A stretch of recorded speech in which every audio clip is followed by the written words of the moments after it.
இந்த உலகத்தில் நாம் வாழ்வதற்கு நிறைய வழிகள் இருக்கு. எந்த வழியில எப்படி வேண்டுமானாலும் வாழலாம். ஆனால் இப்படித்தான் வாழணும் அப்படின்னு சொல்லிட்டு முன்னாடி இருந்த மகான்களாக இருக்கட்டும், சித்தர்களாக இருக்கட்டும், ரிஷிகளாக இருக்கட்டும், முனிவர்களாக இருக்கட்டும், அருளாளர்களாக இருக்கட்டும், சக்தி நிலை பெற்ற உயர்ந்த கட்ட மகான்களாக இருக்கட்டும், இறைநிலை அடைந்த உயர்ந்த கட்ட ஞானிகளாக இருக்கட்டும், எல்லாருமே ஒரு பாதையை நமக்கு வகுத்து வச்சுட்டு போயிருக்காங்க. இது ஏதோ ஒரு ட்ரிப்பு வந்தோம், ஜாலியாக இருந்தோம், கொஞ்ச நாள் ஏதோ மெடிடேஷன் பண்ணோம், போனோம் அப்படின்றதுக்காக இந்த ட்ரிப் உங்களுக்கு ஆர்கனைஸ் செய்யப்படவில்லை. வரும் காலத்தில் இறைவன் நடத்தக்கூடிய மாபெரும் ராஜாங்கத்தில் உங்களுக்கெல்லாம் ஒவ்வொரு பொறுப்பு உண்டு, உங்களுக்கெல்லாம் ஒவ்வொரு பதவி உண்டு. அதுக்கு அப்போ அந்த பதவியை என் பேர் பின்னாடி போட்டுக்கலாமான்லாம் கேட்காதீங்க. இறைநிலையை உணர்ந்து இறைவனுடைய பாதையில் பயணம் பண்ணி இறைநிலையை அடைய வேண்டும் என்ற நோக்கத்தோடு சைவம் என்ற அந்த ஜீவகாருண்ய ஒழுக்கத்தை ஃபாலோ பண்ணுற எல்லாருமே ஒவ்வொருவரும் முதலில் சன்மார்க்கிகள். சன்மார்க்கம்னு என்னன்னு தெரியுமா? சன்மார்க்கம் அப்படின்னா ஏதோ கட்சி நடத்துறாரு போல அப்படின்னு நினைச்சுக்காதீங்க. சன்மார்க்கம் அப்படின்னா என்ன அப்படின்னா, சன்னமான மார்க்கத்துக்கு பேர் சன்மார்க்கம். அது என்னப்பா சன்னமான மார்க்கம்? ஒரு மனிதனுடைய உடலில் 9 துவாரங்கள் இருக்கிறது, தெரியுமா தெரியாதா உங்களுக்கு? கர்மாவை சேர்க்கக்கூடிய பாதைக்கு பேர் கர்மேந்திரியம், கர்மாவை அழிக்கக்கூடிய பாதைக்கு பேர் ஞானேந்திரியம். கழுத்துக்கு கீழே இருக்கக்கூடிய பகுதிகள் அனைத்தும் கர்மேந்திரியங்கள், கழுத்துக்கு மேலே இருக்கக்கூடிய பகுதி மட்டும்தான் ஞானேந்திரியம். ஞானம் வந்துட்டாலே ஹோல் 9 தலைக்குள்ளதான் இருக்கு. 1 2 3 4 5 6 7 8 9ன்றது எங்க? உள்நாக்கு இருக்கு இல்லையா, சிறுநாக்கு. சிறுநாக்குக்கு பின்னாடி குதம் குய்யம் 2 ஓட்டை இருக்கு. கோவிலுக்கு போனீங்கன்னா துவார பாலகர்னு ஒரு கான்செப்ட் இருக்கு இல்லையா? இங்க ஒருத்தர் இருப்பாரு, இங்க ஒருத்தர் இருப்பாரு. அவரை கடந்து தான் உள்ளுக்குள்ள கர்ப்பகிரகத்துல போய் இறைவனை தரிசிக்க முடியும். அவங்க தான் சேஃப்டி ப்ரொடெக்ஷன்.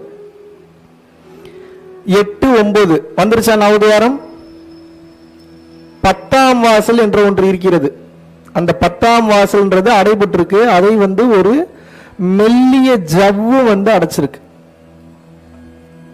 அந்த மெல்லிய ஜவ்வானது எப்படி இருக்கும் அப்படின்னு கேட்டீங்கன்னா, அது உணர முடியாத அளவுக்கு ரொம்ப ரொம்ப ரொம்ப ரொம்ப சென்சிட்டிவ். ரொம்ப ரொம்ப ரொம்ப ரொம்ப ரொம்ப ரொம்ப ரொம்ப ரொம்ப ரொம்ப ரொம்ப ரொம்ப எத்தனை ரொம்ப இருக்கு அத்தனை ரொம்ப போட்டுருக்கு. அவ்வளவு ஷார்ப்பா, அவ்வளவு டீப்பா இருக்கு. அது எப்படி இருக்கும் அப்படின்னு உங்களுக்கு நான் எக்ஸ்பிளைன் பண்ணணும் அப்படின்னா, ஒரு முடி எடுத்துக்கங்க. உங்க முடி இல்ல, மாட்டோட வால் இருக்கு இல்லையா, அதுல இருக்கக்கூடிய ஒரு முடி எடுத்துக்கணும். அதை 100 டிவைட் பண்ணீங்கன்னா அதுல ஒரு முடி எவ்வளவு வரும்? அந்த அளவில் உங்களது 10ஆம் வாசல், 10ஆம் வாசலுக்குள் செல்ல இருக்கின்ற அந்த ஓட்டையை பாத்தீங்கன்னா ஒரு மெல்லிய ஜவ்வு என்பது அடைத்துள்ளது. புரிஞ்சுக்கணும் நல்லா. அந்த வாசல் தான் 10ஆம் வாசல்.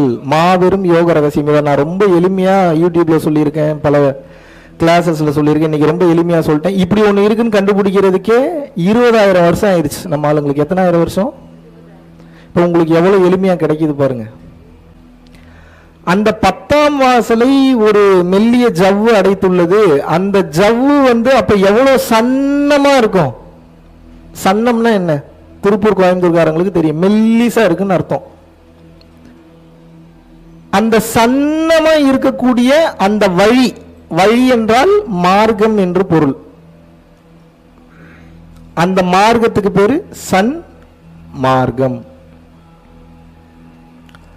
சுத்த சன்மார்க்கம்னா என்ன? இப்ப அந்த ஜவ்வு பாருங்க, வள்ளல் பெருமான் அவருடைய அருட்பேராற்றல்னால, அவருடைய கருணையினால அந்த ஜவ்வு என்ன கலர்ல இருக்குன்னு கண்டுபிடிச்சிருக்கிறார். எப்படி பாருங்க, நம்மால் உணர்வு நிலையில டீப்பா போய் அந்த ஜவ்வுனுடைய மேல் பகுதி மஞ்சள் என்றும் அதனுடைய கீழ் பகுதி வெள்ளைன்னு கண்டுபிடிச்சிருக்காரு. என்ன மாதிரியான மனுஷன்? எனக்கு தெரிஞ்சு உலகத்துல அந்த ஜவ்வு என்ன கலர்னு வேற எந்த சித்தனும் சொல்லல. என்னுடைய அறிவுக்கு தகுந்தாற் போல நான் சொல்றேன், என்னோட அறிவுக்கு எட்டிய வரைக்கும் சொல்றேன். சன்மார்க்கத்தினுடைய கொடி பார்த்திருக்கீங்களா? என்ன கலர்ல இருக்கும்? மேல் பகுதி மஞ்சளாகவும் கீழ்ப்பகுதி வெள்ளையாகவும் இருக்கும். சோ இந்த உண்மையை உணர வேண்டும் என்று நினைப்பவர்கள் சன்மார்க்கத்தின் வழியாகத்தான் செல்ல முடியும். சன்மார்க்கத்தின் வழியான ஏதோ ஒரு வழி இருக்கு, அப்படி கிடையாது. இந்த வழியில போனீங்கன்னா தான் சத் என்கின்ற உண்மையை பார்க்க முடியும். சத் என்றால் என்ன? சத்தியம்னு அர்த்தம். சித் அப்படின்னா என்ன? அந்த சத்தியம் இந்த சித்தத்துக்குள்ள இருக்குன்னு அர்த்தம். சத் சித் ஆனந்தம் அப்படின்னா என்ன? சச்சிதானந்தம்னு அர்த்தம். அப்படின்னா என்ன? அந்த சத்தை இந்த சித்துக்குள்ள உணர்ந்துட்டீங்கன்னா உங்களுக்குள்ள ஆனந்தம் என்பது நினைத்து பார்க்க முடியாத ஆனந்தமாக இருக்கும். இந்த 9 துவாரங்களை பயன்படுத்தி கீழே இருக்கக்கூடிய 2 10 11 இதை மட்டுமே பயன்படுத்திட்டு இருந்தீங்கன்னா சச்சிதானந்தத்தை உங்களால் ஒருபோதும் உணர முடியாது என்பதை நமது தமிழ் சித்தர்கள் கண்டுபிடித்தார்கள். அப்ப அந்த சன்மார்க்கம் அப்படின்னா என்னன்னா, அந்த பாதையை திறப்பதற்கு உண்டான ஒரு வழிதான் இந்த மனித பிறவி. உங்களுக்கு அதுக்கு தான் பிறந்திருக்கீங்க. உங்களுக்கு இங்க வேற ஒரு வேலையும் கிடையாது. அப்ப என் வேலையில விட்டுருவாங்கன்னு கேட்டா அதை பண்ணித்தான் ஆகணும். ஏன்னா கமிட்மெண்ட் இழுத்து வச்சிருக்கீங்க. அப்ப என்ன, அந்த வேலையை பார்க்கும் போது இந்த வேலையை சேர்த்து பார்த்துடணும். இல்லாட்டினா பாடி விட்டு எக்ஸிட் ஆயிருவீங்க, மறுபடியும் இதுக்காக திருப்பி வரணும். இந்த உண்மை என்ன சொல்கின்றது என்றால், அந்த சன்மார்க்கம் அப்படின்னா யோக பயிற்சியிலையும் அடையலாம், விபாசனாலையும் அடையலாம். வேற நிறைய முறைகள் இருக்கு. நாக்க மடக்கி லம்பிகா யோகம் இருக்கு, குண்டலினி யோகம் இருக்கு, வாசி யோகம் இருக்கு, நிறைய யோக முறைகள் இருக்கு. சுத்த சன்மார்க்கம் என்றால் என்ன பொருள்? சுத்த சன்மார்க்கம்னா சன்மார்க்கத்துல போய் அடையலாம். சுத்த சன்மார்க்கம்னா அது கொஞ்சம் வேல்யூ ஜாஸ்தி. சைவமாக இருந்து பிற உயிர்களை கொல்லாமல் இருந்தீங்கன்னா எந்த யோகமும் பண்ண தேவையில்லை. எல்லா உயிரும் தன்னுயிர் என்று நினைத்து வாழும்போது அது சன்மார்க்கமானது சித்தர் நெறியை கடந்து கருணை நெறிக்கு வந்துடுது. இதுக்கு பேரு சுத்த சன்மார்க்கம். சமரச சுத்த சன்மார்க்கம் அப்படின்னா என்ன? வள்ளலார் தான் சொல்றாரு. சன்மார்க்கம் ஓகே, எல்லா சித்தர்களும் சொல்லியிருக்காங்க. சுத்த சன்மார்க்கம் ஓகே, ஏத்துக்கலாம். சமரச சுத்த சன்மார்க்கம் என்றால் என்ன? அளவு கடந்த அன்பு. எல்லா உயிர்கள் மேலே சைவமா மட்டும் இல்லாம எல்லா உயிர்கள் மீதும் அளவு கடந்த கருணையோடு நீங்கள் பயணம் செய்யக்கூடிய அந்த வழிக்கு பெயர் சமரச சுத்த சன்மார்க்கம். அப்படின்னா என்ன அர்த்தம்? இந்த ஜென்மத்தில் ஒரு மனிதன் அடைய வேண்டிய மிக மிக மிக மிக மிக மிக மிக மிக உயர்ந்த நிலை சுத்த சிவ துரியாதீதம் என்ற ஒரு நிலை உண்டு. அந்த நிலைக்கு போகணும்னா சமரச சுத்த சன்மார்க்கத்தில் இருந்தீங்கன்னா தான் போக முடியும். வேற யோக பயிற்சியோ தவ பயிற்சியோ போனீங்கன்னா முக்தி வரைக்கும் போவீங்க. முக்தி வரைக்கும் தான் உங்களுக்கு கேட் பாஸ். அதுக்கு மேல உங்களுக்கு ஆக்சஸ் வேணும் அப்படின்னா கருணை ஒன்றுதான் வழி. கருணையை தவிர வேறு எதுவும் வழி உங்களுக்கு கிடையாது. So if you really want to reach the highest level of wisdom in a shortest way, in a short time, you should only attain in the path of compassion or mercy or love. You can call it whatever. இப்பவே ஒரு 40-50 வயசு ஆயிருச்சு. இன்னும் time போக போக இன்னொரு 20 வருஷம் 30 வருஷம் டக்குன்னு போயிடும். டக்குன்னு போய் சேர்ந்துருவோம். இல்லை அதுக்கு முன்னாடியே நமக்கு டிக்கெட் கொடுக்க போறாங்களான்னு தெரியல, எப்போ போய் சேர போறோம்னு தெரியல.